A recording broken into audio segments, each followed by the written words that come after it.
dia mbola amin'ny fifaliana trano no ahafahana miaraka amintsika ao anatin'izao fampahirezana foy izao izay amantarantsika ihany koa lalana hitondran'Andriamanitra antsika hivavaka isika. Misotranao Jehovahandriamanitra ray io no miteninao indray izay vonona ho atolotrao mba ho taridalanao anay satria mandalo teo zavatra sarotra izay ranomarina dia nitombotra ny fiavian'i Kristy teny amin'ny rano lanitra kanefa be ny fitaka dia matoky sy mendry fa fanahinao masina ny zava-sainanay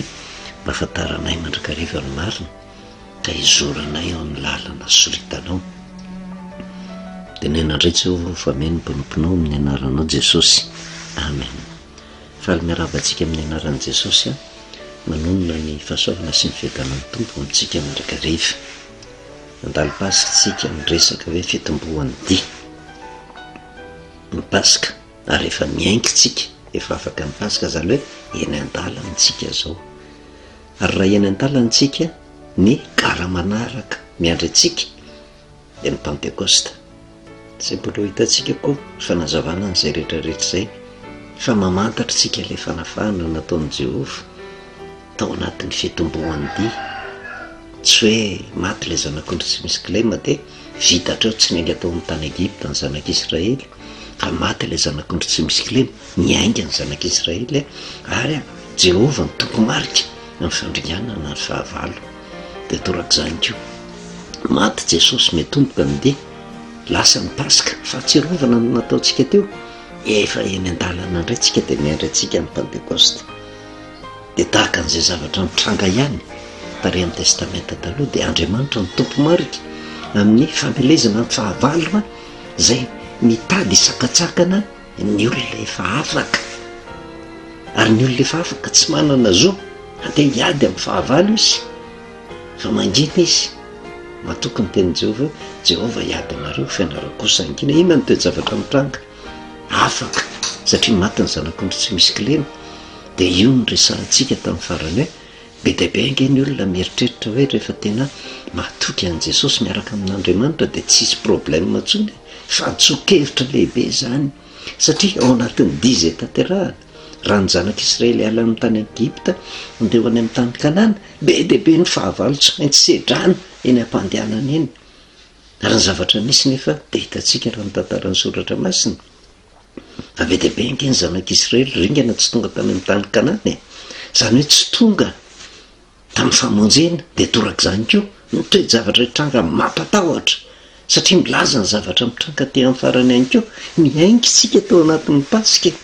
Kristianina daholo tsika rehetra zao tontolo zao miainga fa maty Jesosy fa be dia be no ringana tsy ho tonga amin'ny famonjena fa tsy tokony ahatokotoko be fahatany satria miseritreretra amin'ny akamaroan'ny kristianina indraindray efa tonga izy fa tsy mbola tonga izany eny am-pandehanana antsika zao mbola be ny fahavalo tsy maintsy resena kanefa amin'ny alalan'i Jesosy ihany no ahafahana mandresy ny fahavalo ary ny fomba tsara indrindra andresena ny fahavalo. Raha mijery fotsiny tsika zao ny Apokalipsy toko faha-12 Apokalipsy toko faha-12 dia zao ny voasoratra ny 1:20 izy ireo naharesy azy ozy no ny amin'ny raha ny zanak'ondry sy ny teny filazana azy ary tsy nakama amin'ny aina intsony izy na dia ho faty azy. Izy ireo naharesy azy ozy no ny amin'ny raha ny zanak'ondry. Vao miresaka ny raha ny zanak'ondry ianao zany dia zao tsy maintsy novonoana ilay zanak'ondry dia tsy maintsy nirotsaka ny rano dia misy fahafatesanao nandresy no ny fahafatesan'i Jesosy Kristy. Ary ny fahatsirovana izay fahafatesan'i Jesosy Kristy izay mahatonga antsika miresaka hoe manana ny tombam-bidiny lehibe, lanjany lehibe ny pasika mba ahafahantsika manatanteraka ny dia mba tsy hadiso hevitra antsika fa Andriamanitra ny tompo-marika amin'ny fandresena noho ny amin'ny raha ny zanak'ondry ny dikan'ilay raha ny zanak'ondry zany dia noho ny amin'ny fahafatesan'i Jesosy mahatonga fandresena fa tsy midika zany hoe tsy mino ny fitsanganan'i Jesosy. Tsika mahafantatra maty Jesosy mitoetra atelon'andro sy atelon'alina tao ambany tany mitsangana tamin'ny maty izay tena mahatonga antsika miorina amin'ny finoana fa misy zavatra tokony ho fantatra hoe inona ny zava-miafina ao anatin'ny fahafatesan'i Jesosy ary inona ny zava-miafina tao amin'ny fitsanganany. Tsy manao tsinotsinona ny fitsanganany fa tsika kosa nefa tsy afaka amadika amin'ny voambolana napetraka Andriamanitra hoe rehefa pasika fahafatesana de fahafatesana zay fa tsy mety ho fitsanganana mihitsy de tsy tokony amboamboarina zany. Ary zay indrindra ny zavatra asehon'Andriamanitra raha mivoaka Andriamanitra mitoko marika amin'ny famelezana fahavalo. Ka rehefa tafavoaka ny zanak'Israely nisy ny matoa ny Egypta hatramin'ny matoa tao an-dapany Farao hatrany ny biby fiompy maty avokoa avy amin'ny Jehova no nahatonga an'izany mba handresy lahatra ny Egyptianina hoe mahery io Jehova io ka natonga fanafahana ho an'ny zanak'Israely de navoaka ny zanak'Israely navoaka. Ary rehefa mivoaka ny zanak'Israely de nipirofo zay nresantsika tsy mipetrapetraka fotsiny tamin'izao ny Egyptianina fa nanenina indray izy no nantefasany zanak'Israely de io indray le firenena goavana be fa nanenjika n'le firenena nahazo fahaleovan-tena tamin'Andriamanitra de mivaraotsa andreo satria firenena goavana matanjaka miaraka amin'ny miaramilany sy ny soavaliny reto firenena Egyptianina reto zay azo lazaina firenena-dehibe de nitarainy de tokony meny Jehova hiady anareo fa nareo kosa ankeny ny Egyptianina zay hitanareo nio tsy hitanareo tsony mandrakizay. Zay ny zavatra tokony meny Jehova ary ho tanterahany io raha manaiky ny lalina zay soritany fa eo ny problème eo fiainany zanak'olombelona fiainany isam-batan'olona fiainam-pianakaviana fiainany fiangonana fiainam-pirenena mihitsy matoky an' Jehova ve matoky an'izay le tenen'ny Jehova zay hoe avy aloha Jehova niady fa tsika mangina fa tena sarotra ny atongavana amin'io fa mila fitondranam-bavaka eo anatrehan'izany rehetrarehetra zany. Rehefa nandeha ny zanak'Israely tamin'ny Egyptianina zay hitantsika tamin'ny farany ny Exodus 2:15-5 sy ny manaraka hoe tena ho porofony Jehova amindreo fahavalo zay manenjika ireo fa Jehova no Jehova satria tena tsy mbola nahatoky ihany ny reto fahavalo reto. Ahoana no nafahana tena firenena madinika kely reny ahoana navotsitra fotsiny amin'izao fa tsy natoky fa misy Andriamanitra mitantana azy eo de lasa nanenjika. Ary Jehova tamin'ny Mosesy nahoana mitaraina amiko ianao lazao amin'ny zanak'Israely ozy mba handroso ary zay le hafatra na inona herin'ny fahavalo ny toe-tsaina ananana mba azahoana fandresena de tena mandroso mandrakariva satria ny zavatra mitranga de te betsaka ny sakana ary ndraindray ohatra ny tsisy lalana ahafahana mivoaka mihitsy raha misainana mahaolana amin'ny mahaolona kanefa manoloana zay fieritreretan'ny olona hoe tena impossible ny ahafahana mandroso ao anatin'izao zavatra zao ao ny tokony ananan'ny olona tokoy hoe miaraka amin'Andriamanitra de mahita lalana ahafahana mivoaka foana io Andriamanitra io ary tsy miankina amin'ny herin'ny fahavalo zany fa miankina amin'Andriamanitra miankina amin'ny olona mentehitra amin'Andriamanitra. 19 engao mitehanao zay injiro ambony ranomasina ny tananao ka zarao ny rano ka andeha amaky eo voan'ny ranomasina mandiny tany maina ny zanak'Israely ary indro izao anamafy ny fon'ny Egyptianina ozy ka hiditra nenjika azy izy de ankalazaina noho ny ataoko amin'ny Farao sy ny amin'ny miaramila ndritra mba mikalesiny sy mipitaingitsovalina ozy de ho fantatry ny Egyptianina fa zao ny Jehova rehefa ankalazaina noho ny ataoko amin'ny Farao sy ny kalesiny sy mipitaingitsovalina vao miankina amin'ny Jehova ny olona miankina amin'ny Jehova ny firenena miratra amin'ny mason'ny fahavalo tandremo fa mahery ny Andriamanitra zay miaro andreo tsika nefa firenena kristianina samy teny ve tsika fa mahery ny Andriamanitra tsika manoloana ny fietrehantsika ny toe-javatra misy amin'izao vanim-potoana zao mandroso ve tsika sao de metehitra amin'ny tenantsika fa raha vao tsika miady manginy Jehova fa tsy misy lalana akoatra ny ty manginy tsika Jehova miady matetika moa ny zanak'olombelona de zao ohatra ny tena matsiaro lesoka izy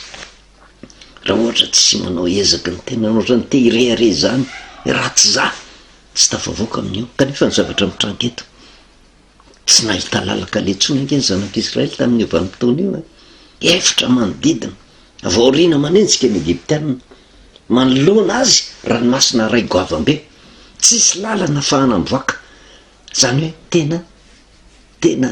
tsisy azo atao tapy de taka ny sokona nanany atao ary io le resantsika hoe eo am'izay zavatra eritreretin'ny olona fa tsisy ny lalana ahafahana mivoaka itsony miditra tsehatra Andriamanitra ary zay ny tsy tsapan'ny olona eo am'izay verina fa mahakivy misy lalina soritan'Andriamanitra fahana mivoaka ary tena tsara mpitaina amintsika zany ao amin'ny fiangonana, ao amin'ny firenena, tena mivavaka tsika mba ho mpitondra tena miankina amin'Andriamanitra. Ka raha vao mpitondra matoky an'Andriamanitra amin'izay lalaka lehany rehetra, avy alao ny sakana hipetraka eo fa mahita. Tsy avy amin'ny Mosesy ange no mibaiko eo tena andeha tena ho kapaiko ty ranomasina ty de hisaraka e, baiko avy amin'Andriamanitra ary tsy tao an-tsain'ny Mosesy zany. Alina Mosesy ara mety tsy natoky an'izany mihitsy hoe tena ve ningabohako an'ity ranomasina ty de hisaraka eo, de torak'izany koa ny zavatra ho ataon'Andriamanitra eo amin'ny firenena zay matahotra azy zay soloiny ny mpitondra tena zay tsy hafa fa mpitondra firenena fa avy mpitondra firenena fotsiny matahotra an' Jehova. Misy Andriamanitra miteny amin'ny hoe akapoy amin'ny rano ny teanao hisaraka, de misy lalana mahagaga ataon'Andriamanitra ary zay ny tediavintsika ary tokony hitodika hitondram-bavaka mitondra firenena hatrantsika mba hanana an'izay fomentehitra mandrakariva amin'Andriamanitra zay.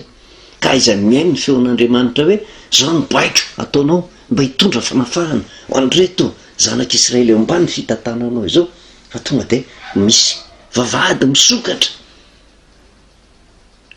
mba andehanana ho tafavoaka ahafahana mandroso ary miandrandra an'izany tsika, miandrandra an'izany tsika fa saingy tsy ho vety zany raha tsy mindray saina kristianina rehetra. Kristianina ny resahako, malala ny soratra masina, miverena amin'le pasika tena izy fotsiny. Fa ninona ezaka ataontsika mitondrana vahaolana, toromarika omena mpitondra firenena, toromarika araka ny fahendrentsika, toromarika araka ny fahaizantsika, toromarika araka ny ezaka ataon'ny tenatsika, toromarika apokaty daholo zany rehetrarehetra zany. Verena fotsiny aloha fiangonana kristianina ho amin'ny marina de ho hitany izy no tokony hoentina ambavaka, de ho lasa mpanolontsaina, afaka manolontsaina mpitondra mba hitondra fiadanana ho an'ny firenena. Fa tahaka ny tamin'ny andro ny Ahaba ihany no toe-javatra mitranga maro ange ny mpaminany zay tena mpanolontsaina ny Ahaba, fa mpanolontsaina misy olelaka amin'ny mpanjaka fotsiny. Kanefa jerevo ny zavatra mitranga tamin'izany vanim-potoana zany, nataon'Andriamanitra mitondra faizana ny Ahaba, ny mpaminany hatramin'ny vadiny Ahaba ry Jezebela, nataon'Andriamanitra mitondra faizana. Maro nisy ireo nefa na mety olotsaina amin'ny mpanjaka. Ary tamin'izany vanim-potoana zany nisy an'i Mikaia zay izy rery no tena nilaza ny marina tamin'ny Ahaba, kanefa nampidirina ponja, nitapenam-bava, nomena mofo paolina ary nasany teny mihitsy Mikaia tamin'izay hoe tena Jehova no naniraka azy ary tsy menatra izy nitondra ny vahaolana, nalaza ny marina na de nampidirina tany am-ponja ary tamin'izany vanim-potoana zany mba ho mpanolontsaina. Matahotra an'Andriamanitra koa no hanolontsaina mitondra. De tohizantsika ange ny Exodosy 4:12, satria araka ny resahantsika hoe afaka ny zanak'Israely efa mizotra eny am-pandehanana, tsy misakina amin'ny fahavalo tsy hamely da le fahavalona motsirazy indray io manentsika azy io nampitaraina ny zanak'Israely. Mety mba nieritreritra ange ny zanak'Israely ary nanome tsiny Mosesy mihitsy, impiry moa tsy nahazo tsiny Mosesy, na iny zay nentinao aty ho faty aty anefitra aty. Fantatrao fa zao zavatra mafy tsy maintsy atalovana, maninona ny nentinao mivoaka ihany zay fa alao miverina ihany. Zay nge miady amin'izao vanim-potoana zao raha vao misy ny problema, alao miankina amin'ny firenena-dehibe ihany e, de mitondra faisana mandrakariva fa tsy vonina ny androso. Ianao na de firenena kely araka vonina androso miaraka amin'Andriamanitra, Andriamanitra mahavita. Zava mahagaga ny 9:20 sy ny manara zao no voasoratra hoe ary ilay anjelin'Andriamanitra ho zay nandeha teo anoloan'ny tobin'ny Israely de nifindra de kanakao aoriany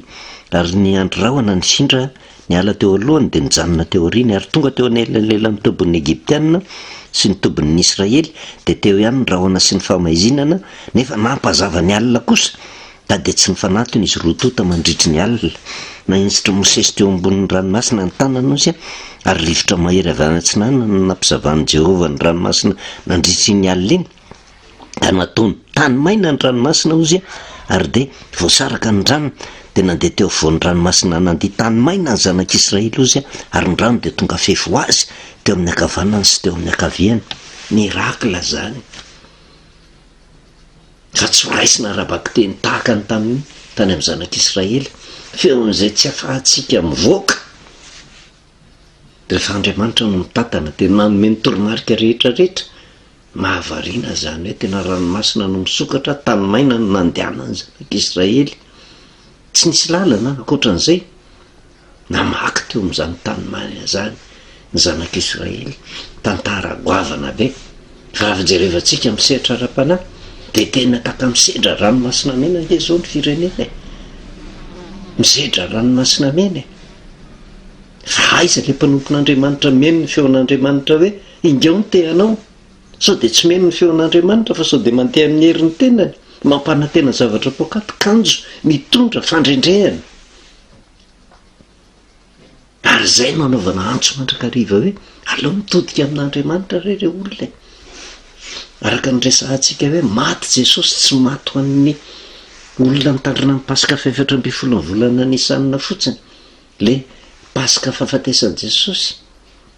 fa maty ihany koa ho an'ny olona mitandrina amin'ny Pasika zay diso hevitra milaza fa fitsanganan'i Jesosy ary maty ho ihany koa ho an'ny olona rehetra tsy mahafantatra an'izany fa hoe tena fety be ty de manao zay sitrapon'ny tenany fa ho an'ireo ny tokony olona telo reo de tsotra ny afatra